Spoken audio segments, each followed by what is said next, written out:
توبہ دراصل نام ہی اس چیز کا ہے کہ جو کچھ کوتاہیاں اور غلطیاں انسان سے ماضی میں ہو گئیں اس کے لیے معافی طلب کر لی جائے اور آئندہ کے لیے وعدہ کر لیا جائے کہ میں ایسی غلطیاں آئندہ نہیں کروں گا. گزشتہ کے لیے معافی اور آئندہ کے لیے احتیاط کا وعدہ، اس کا نام توبہ ہے. تو جب ہم نے اللہ سے معافی مانگ لی صدق دل سے، رب تعالیٰ اتنا مہربان ہے کہ اگر کوئی شخص اس سے معافی مانگ لے تو معاف فرما دیتا ہے، وہ معاف فرماتا چلا جاتا ہے، درگزر کر لیتا ہے، صرف نظر کرتا ہے ہم سے. تو جب ہماری کسی جرم کو معاف کر دیا گیا، ہمارے کسی گناہ کو معاف کر دیا گیا، تو پھر اس پر سزا کا کوئی سوال نہیں ہے.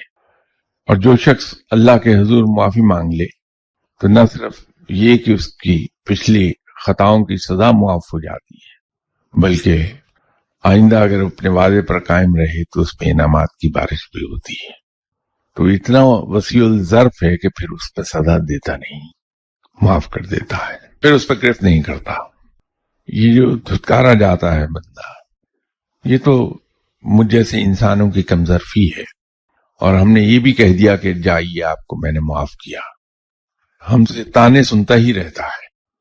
سنت رب تو یہ ہے کہ جب کسی شخص نے معافی مانگ لی تو پھر اسے اس طرح معاف کر دیا جائے کہ دل سے بالکل ہمارے یہ بات نکل جائے کہ اس شخص نے کبھی کوئی غلطی کی بھی تھی، اس کا تانا دوبارہ نہ دیا جائے.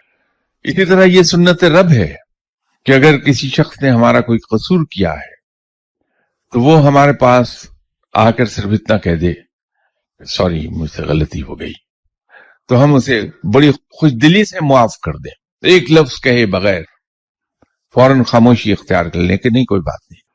کیونکہ انسان جب رب کے سامنے ہاتھ جوڑ دیتا ہے، معافی مانگتا ہے، تو رب بڑی خوش دلی سے اور فوری طور پہ معاف فرما دیتا ہے. تو ہمیں بھی یہ چاہیے کہ ہم اس سنت رب پر عمل کریں. اور پھر آگے ظرف کا معاملہ جیسے میں نے عرض کیا، پھر یہ ہمارا ظرف ہے کہ اس آدمی کی اس غلطی کو اپنی زبان پر کبھی نہ لایا جائے، نہ تنہائی میں، نہ لوگوں کے سامنے، نہ اس شخص کے سامنے جس نے کوئی قصور کیا تھا کبھی.